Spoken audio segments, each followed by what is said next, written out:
Tieesha, and I'm back with another video. This video is going to be a little tough to get through, but I decided not to do it live. I want to just, take you through it and, upload it.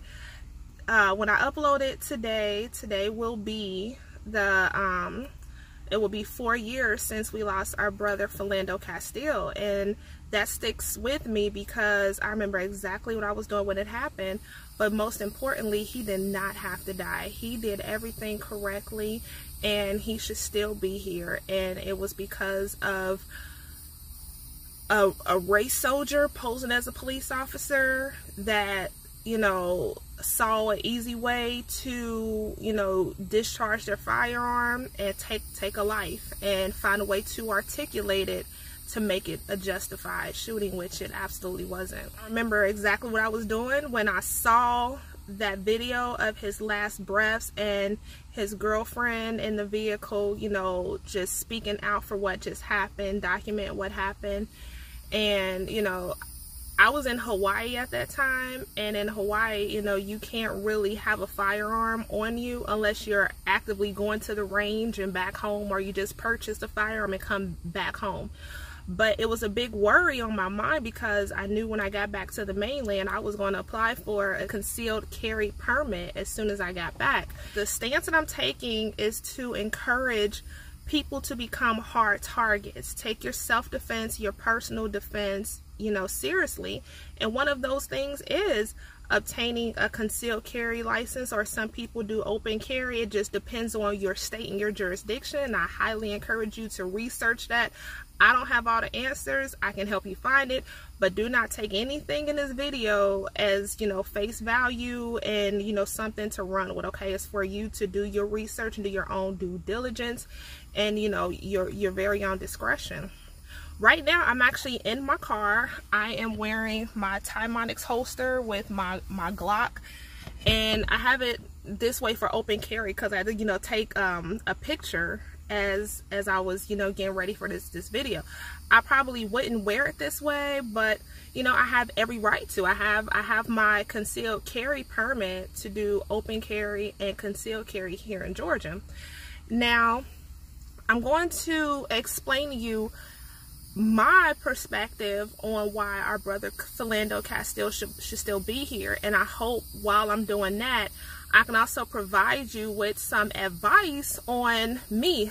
The last couple of weeks I've had tent tags on my car, and I've had police officers right on my ass running my tags, and what's going through my head, like, okay, I'm armed. When those lights come on and I get pulled over, how do I act? How can I drive away from this traffic stop and not have my name as a hashtag? And I've also spoken to other people who have given me their, experiences on driving while armed. Now, I'm going to give you what I used to do on patrol. I was on patrol in the Commonwealth of Virginia, and one thing I can say about the Commonwealth of Virginia was that once you applied for your concealed carry permit, they actually linked it to whatever vehicle that was registered in your name, so that if you happen to, be on a traffic stop, the officer knows that you are a concealed carry citizen. And as a police officer at that time, our dispatcher was really good. Like, they will let you know that before you get out the vehicle. So you can kind of, do one of two things. Well, actually both. You know that this person that you are pulling over, that you've initiated a traffic stop on, they've went through the strenuous process, the tedious process, obtaining a concealed carry permit, which, goes with not having a criminal record, maybe taking, a concealed carry class, going to get their fingerprints taken, paying for it, and waiting for it to come in the mail. But also, too, they legally went out and purchased a firearm. So that means the chances of them doing something really, really reckless or anything like that is way down, okay? Way down. And I'm not saying that there's no chance. I'm just saying it's just really low. You can also do this other thing, which is you can kind of, adjust your mind to accept that, but you can still take a technical advantage. Majority of people are right-handed. So you may choose to approach on the passenger side, you know, but you're gonna, you know like, okay, there's a firearm, okay, and then you're gonna approach on the passenger side. Because for me to actually draw my weapon and go all the way around, you know, an officer can see that, and you still have, like, you know, a bunch of, you know, tactical positions to, you know, maintain your safety in case, you know, the worst of the worst did happen. But most of the time, many people go through, you know, this process to do things the right way.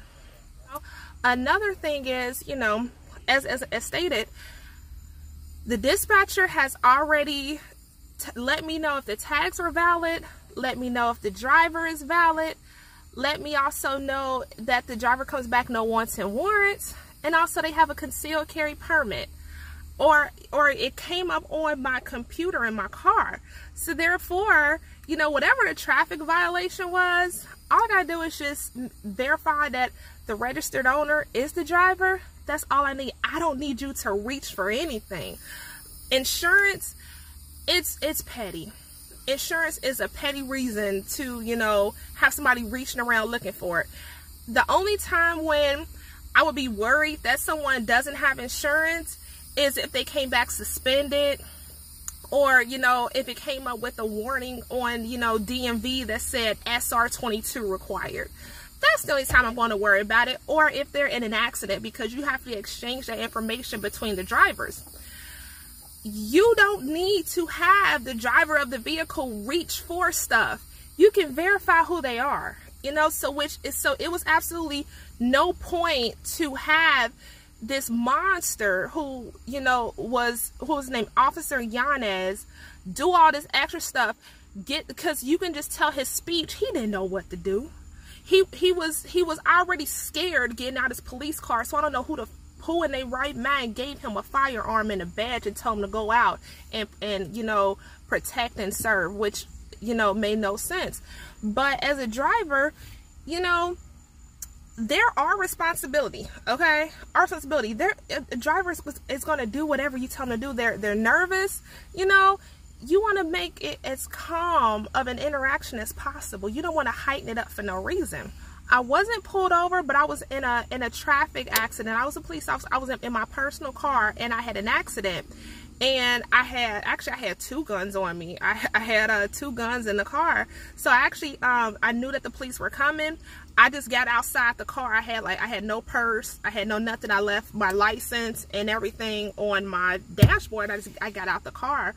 And when the officer arrived, I let him know, hey, I'm an off-duty police officer.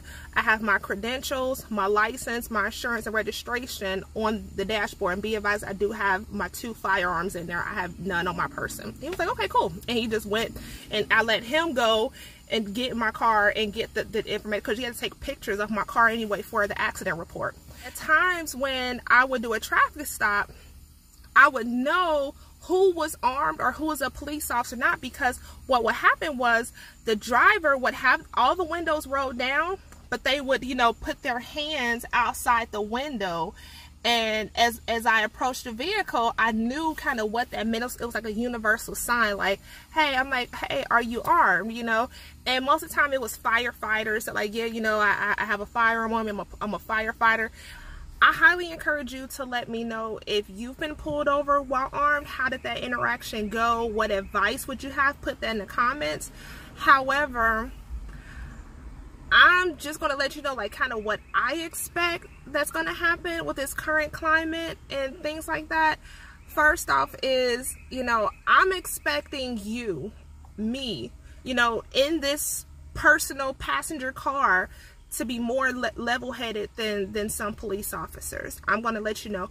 It's something wrong in some of their minds where they feel like they're the only ones that's supposed to have a firearm. No, you know, they are around law-abiding citizens. We exist, and we legally carry our firearms as well. And it does not require, or there's no need for you to treat us as criminals or even kill us, okay? There's no need for that. So I'm expecting, you know, to have someone who, you know, don't know how to fucking act. And I can attest to, you know, in police training, and, you know, I've attended a couple of police academies, and it's these situations, they have these scenarios, shoot or no shoot, you know, it's never, I don't agree with those, but they're there for some reason. But it's always the most adrenaline driven. Like, it's like everything that a police officer goes to, it has to be adrenaline driven versus using common sense and people skills to get through a situation. It's either the most extreme or the most extreme.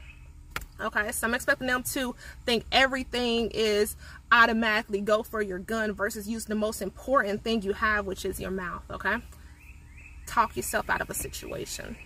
So let's say one of those situations, you know, I was getting pulled over, you know, for I don't know what. Like I said, I've been tailed for over the last couple of weeks because I have temp tags on my car. So I've been trailed. I'm like, okay, they're gonna run that tag, but what are they gonna pull me over for? So it comes to my mind where I'm like, okay, I gotta take control of the situation. I can let them feel like they're in control, but I'm gonna control the situation. So let's say they're telling me, I know I'm good, but I'm also driving while armed. So, okay, I'm going to pull the vehicle over. As soon as they activate the lights, I'm going to activate the flashers, let them know that I do intend to pull over. And once I get pulled over, I'm going to turn off the vehicle. And I'm going to, usually like how I always do in training, I take the keys out and I put them on the dash in training. And I'm going to roll down the window. And I'm going to actually put my hands outside the window open palms. Outside of the window, okay? And I'm going to watch the officer make their approach, whichever side they make their approach on, and I'm going to let them know, officer, I am the registered owner of this vehicle. I want to let you know that I do have a valid concealed carry permit, and I do have a legally owned firearm, and it is located wherever it's located. I'm going to anticipate the officer maybe going to the extreme, and depending on where I tell them where it is, if it's on my person, I'm going to, you know, expect them to want to either, they may at the extreme flip out, may want to take my hands and detain me in handcuffs. It may happen. It very so may happen. And you know, to be a legally carrying citizen, you know, that's a bit extreme, and it's also embarrassing, but I'm going to follow the directions. And once I'm probably put into handcuffs, maybe, you know, separated from my firearm, or, you know, maybe they want me to keep my hands outside the window. They may want to call for another unit. You know, we're going to just sit here. I'm going to only say what is necessary. And, you have the right, like a traffic stop is the detention. You can, you know, invoke your right to not say anything, you know. I know that one thing the officers do that totally pissed me off is, do you know why I pulled you over? Like, okay, so you're gonna seize me to ask me 50 fucking questions like this is Jeopardy. But of course, you know, we're not gonna fuss. We're not gonna do any of that. You can just sit there and be quiet. It may come once another unit is hauling ass there, because I'm pretty sure that the officer may have some enthusiasm in their voice, have a firearm and driver's armed, and, you know, versus saying, I have a legally armed citizen who is armed, just requesting another unit, no emergency. So I'm expecting somebody to pull up super fucking fast, putting on Kevlar gloves and, you know, their super Oakleys on, acting a freaking fool, you know. So I'm gonna from there, I'm not gonna reach for anything in this vehicle. And how I'm gonna articulate that is, because I have a firearm in this vehicle that I've already made you aware of, I am going to, you know, request that I not reach around my vehicle at all. I am the registered owner. Here is my name, date of birth, address. It's all on the registration when you run the tag. And if you want my social, you know, because I know that some officers do like to run people for convicted criminal or something like that. But I'm like, if I have a legally owned firearm, they've already done that check on me when I got my fingerprints done, or, you know, anything like that. That's already been done. But, you know, some people like to do that. It's a traffic stop.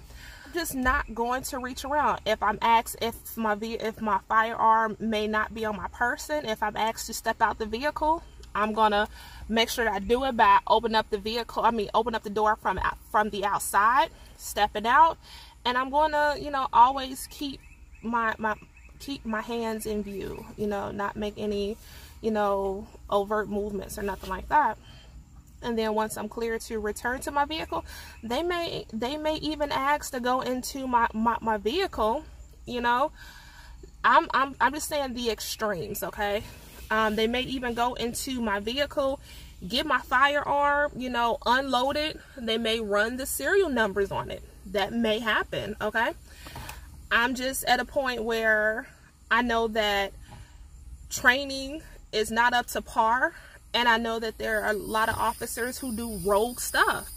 And the thing of it is, I just don't want to end up like our brother. He did absolutely nothing wrong. He was following directions. I mean, if he's right-handed, his firearm is right here. You know, men carry a firearm, I mean, their wallet in their back right pocket. You know what I'm saying? And there's a big difference. I'm going to see if I can show you this while I'm sitting in the car, okay? So let's say I had this firearm in the small of my back. There's a big difference reaching from here to reaching from here. You see how that chicken wing changed? So small to back pocket. You know what I'm saying?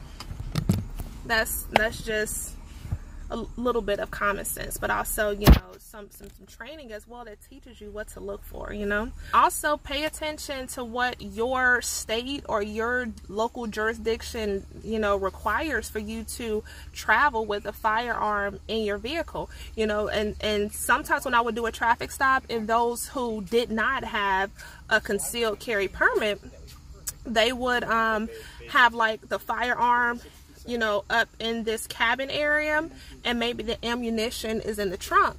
So what they'll do is, you know, once they're getting pulled over, they'll like have a cleared weapon and they'll put it on the dashboard so that the officer can see that it's empty as they're approaching.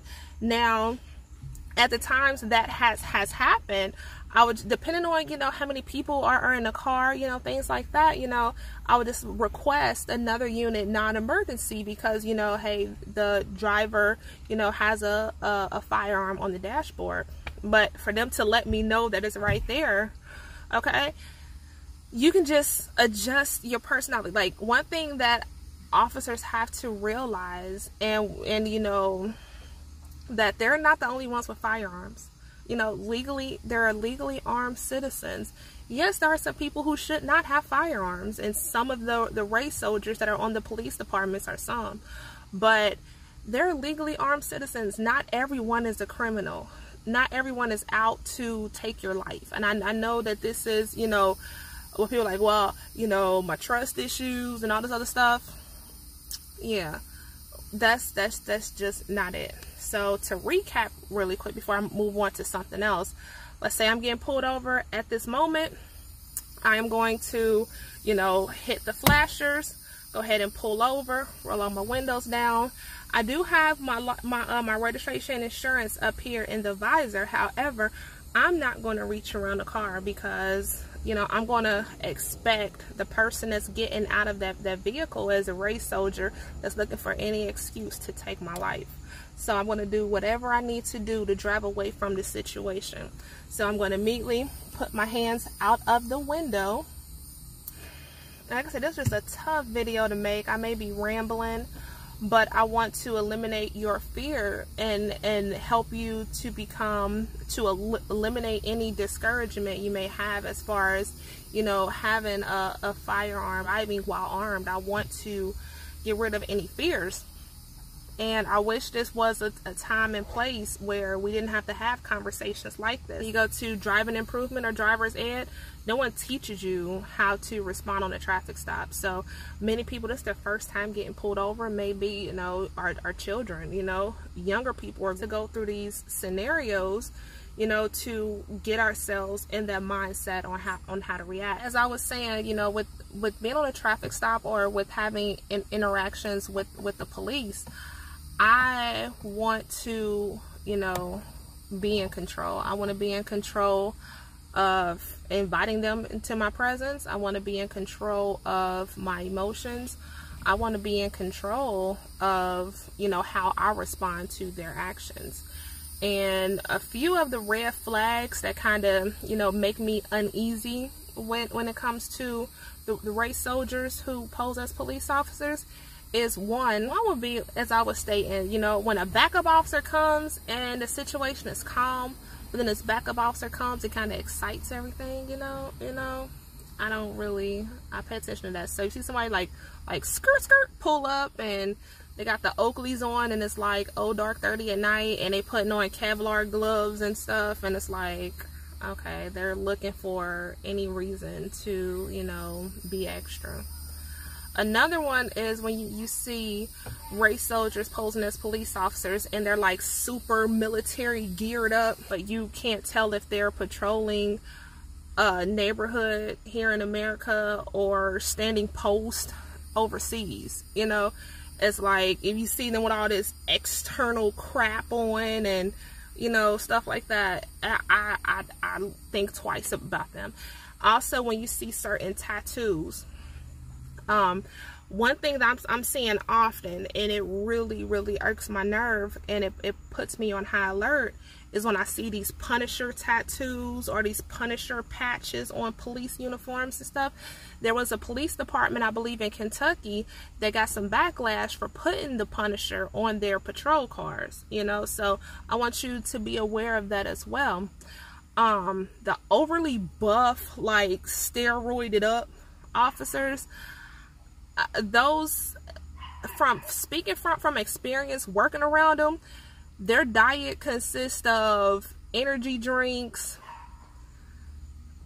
all types of stimulants, maybe some chewing tobacco, and it's unnecessary. It's really unnecessary. These are the types that are looking for that next adrenaline rush, so they like to take things to, you know, that next level, which is totally unnecessary. Or those who would, you know, who have vices.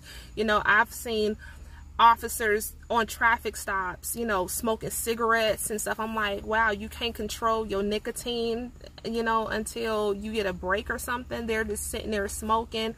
Or, you know, I've been at calls where it's some kind of dispute going on, and one of the officers will step out in front of people's house smoking a cigarette. I'm like, wow, really? You know? Or you'll walk past a police car when you're at the shopping center or a restaurant and see a pop bottle full of cigarette butts. It's just the worst. It's totally the worst. That's all that comes to mind at the moment, but I just kind of want to bring attention to this. Our brother Philando Castille, he should not have lost his life. He should still be here, and I don't want you to let that situation discourage you from, you know, legally arming yourself and taking your defenses with you everywhere where you go, which includes, you know, driving while armed. I highly encourage you to go and look up the laws for your area. You know, you may need a permit to carry. You may need to do a few more things, you know, to make it right. Some places may not allow it at all. You know, you just have to know what you're able to do, what you have to do, you know, and overall stay safe, okay? Yeah, this is a tough video. I just want to say rest in power to our brother Alton Sterling, who lost his life on July 5th, 2016. And also our brother Philando Castille, who was taken away from us July 6th of 2016. So, let me know if you have any experiences that you want to share. And I will see you on the next video. Thank you so much for watching.